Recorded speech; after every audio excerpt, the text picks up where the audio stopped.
I'm Tony Ruiz, contributing editor at Gold Derby, here with Jordan Samuel, the makeup man behind Fellow Travelers.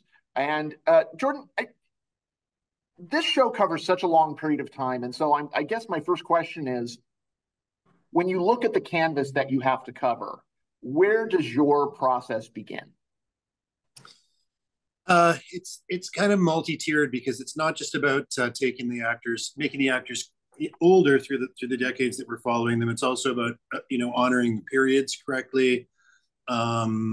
It's about dealing with, obviously, in terms of Tim Laughlin, it's dealing with him eventually having AIDS and treating that with obviously the utmost respect that we can and dignity we can. So there was a lot of layers to it. So obviously it all came down to research.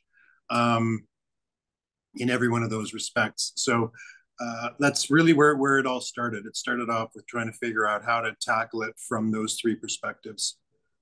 How much awareness did you have of this novel, of this story going into it? I had heard of it. I hadn't read it, but I definitely heard of it.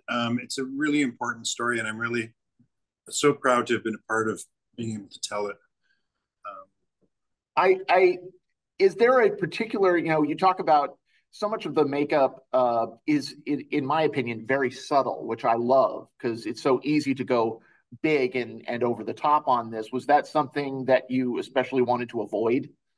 Absolutely, and again, coming back to those 3 points that I made in every respect, like honoring the periods correctly, showing the actors aging correctly, in an appropriate way, and also dealing with Tim developing AIDS. It was all done with hopefully with a certain amount of discretion. It's really easy to go too far, I think, in especially with the period and the aging.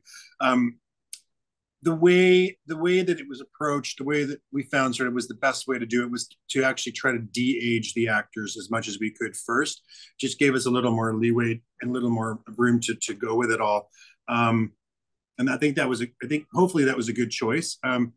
But that was the main approach, was to try to find ways we could de-age them. We did that using, temporary lifts, temporary facelifts, like tabs with elastics, et cetera, the sort of things drag queens use to raise their eyebrows up.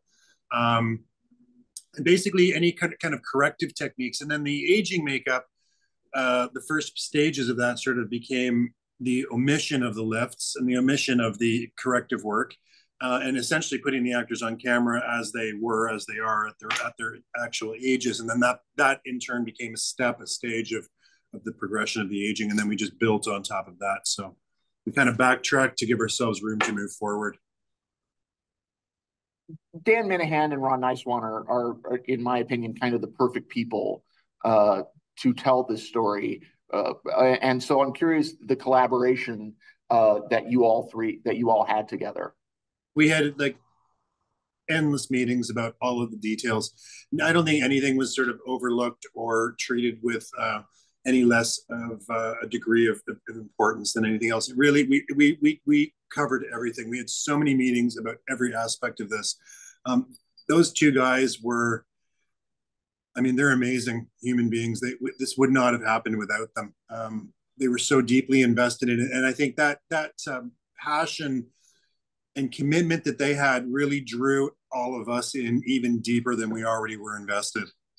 It was a pretty phenomenal thing to be a part of. Well, and from what I've heard, because I've talked to Anastasia, and I've talked to Joseph, and I talked to Jonathan Bailey recently, and to a person, they've all talked about how visual, particularly Dan is, that he sees details as they relate to the story. Was that your experience with him as well? Absolutely. He vetted everything, and everything. If it wasn't seen and approved by him, it was presented to him to approve. He really had, I think, I would say probably more than anybody else in the project, and everyone was keenly watching every part of this. Dan had his finger on the pulse, definitely, of what this was all about and what eventually ended up on screen. And I think that's one of the reasons why it's so amazing.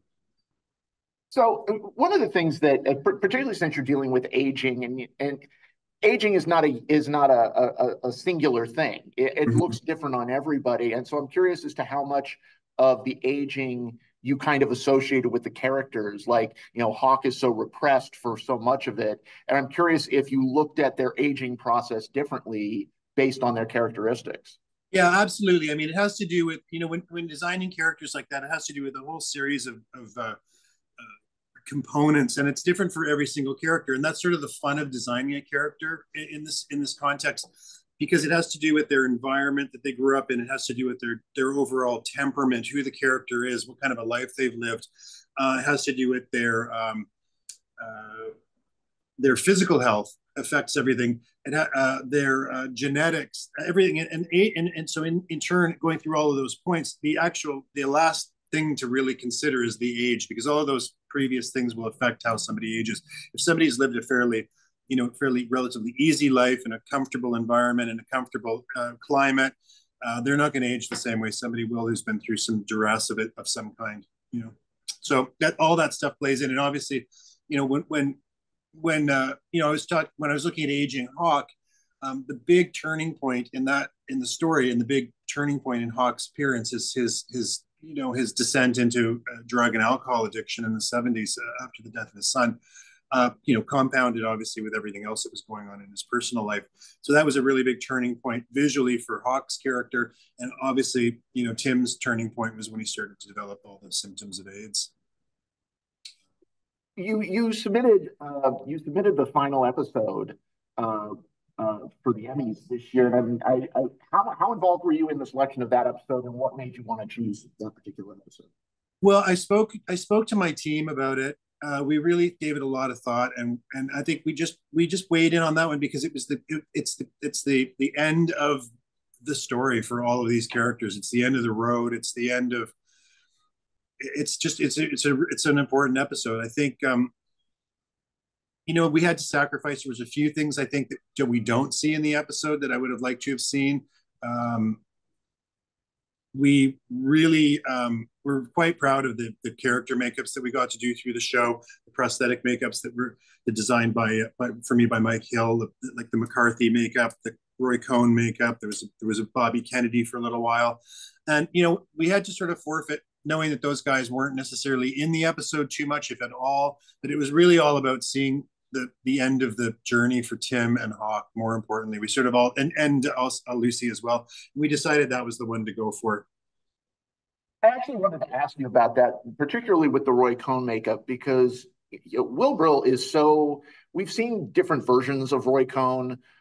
I feel like this was the most profound version I've ever seen of him, and so much of it's so a perfect combination of makeup and performance. And so, what was that collaboration like? It's a perfect combination of performance, makeup, hair, and costumes, because none of it would have happened with just makeup. This was really another thing about this project that was so rewarding and moving at the end, and even through the process, because I don't think I've worked on anything that was really such a collaboration between hair, makeup, and costumes and performance. And then obviously, Dan and Ron's guidance through the whole thing. None of it would have happened without all those components there. It was like a perfect storm of creativity, and I hope it worked out. I think people seem to be receiving it really well. But I mean, more importantly, I just think this story had to be told. It had to be seen. It had to be heard, because it's an important part of a lot of people's lives. And it's a part of people's lives that we don't often see reflected. I mean, you see individual films and maybe series that cover a very short amount of time, but we're talking about, almost 4 decades of queer history, where some of the greatest change occurred. And is that sort of thing, always in the back of your mind with every decision that's made? Yeah, definitely. It weighed in on everything. I mean, as I said earlier, it had to be done with like a light touch and with the utmost respect, because there were so many important moments that happened throughout this story. The McCarthy or the Lavender Scare, Vietnam War, the debauchery in the 70s, the AIDS epidemic in the 80s. I mean, it's just checked every box of what's gone down in the last important part of queer history. And I think there's a lot of people that have no idea. There's a lot of young people now you have no idea that this stuff went down, or to the degree that it went down. Um, it's an important story. It was a really heavy, it was a heavy burden to bear, but it was a really important burden to bear. And I think that we all thought about it the same way. We all really carefully stepped through this in the best way that we could, and hopefully we honored the people that the story was about. I'm a sucker for asking people who have done this for a long period of time how technology and advances in techniques have changed the way that you work. Does that apply also to your kind of process as well? It does and it doesn't. It's interesting. That's a really good question, actually, because on this thing, this was a really tough schedule and a really tough show to do technically. And what it meant was that because of that, we couldn't put the actors into prosthetics, let's say, to age them. I mentioned Roy Cohn and McCarthy had noses, et cetera, but those guys were kind of like one-offs in the show. But in terms of aging Hawk and Tim and Lucy and everybody, we really had to think about how to approach this in a really just like boots on the ground, like how quickly and effectively can we do this? So to answer that question more specifically, I mean, the best example I can give you, other than we used temporary lifts to de-age the actors at times, is that I took a page out of the godfather of makeup, out of his book, and that was Dick Smith. And there's the sort of urban legend about Corleone wearing cotton balls in his mouth, et cetera, et cetera. And one point, in fact, he actually did have something in his mouth. Dick made like a dental appliance, a plumper that kind of plumped out his jawline and really broke that sort of youthful jawline. And I had one made for Hawk, and that's when we got into like the 50s, his 50s and 60s, he had it in every time. And there's a really simple thing that we could pop in and out, and it just made a huge difference, I think, to in a subtle way, to Matt's face. Yeah, until you had said that, I had not even conceived that was the case. There was a full dental appliance that clipped into his bottom jaw, and it plumped out his jawline and made him look sort of jowly. So, because we just didn't have the time to start gluing on and removing pieces on this thing, unfortunately. Everything was done topically. It's done with paint, contour, and highlight, and done with those types of tricks. So,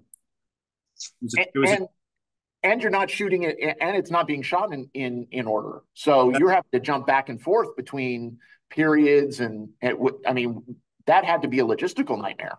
Yeah, and right off the top, I mean, one of the things that I was really clear with everybody about as I was planning and trying to sort of navigate the best way to get from A to B was, and I remember I had a couple of meetings with everybody about this, and I was like, guys, we cannot change decades in the middle of a day. We have to make sure if there's some way to schedule this where we can sort of stick to a decade a day, because if we have to start turning around and taking cast back to the trailers and deprocessing them and processing them over again, we're going to lose time in the day, and we really couldn't afford it. And for the most part, it worked out really well. We it's film, so obviously it happened, but we made it work. Does it make it all worth it when you see the final product? Yeah, absolutely. Yeah, it was a really rewarding thing to see come together, I think, for everybody. Well, Jordan, congratulations. As I told Johnny the other day, I was like, this is a series that I think a lot of young people are going to see and will be kind of an educational piece for them. And so congratulations on all the great work on it. Everybody go to goldderby.com, make your predictions for the Emmys, and stay tuned for interviews with more contenders in the coming weeks. Jordan Samuel, congratulations. Thank you. Thank you very much.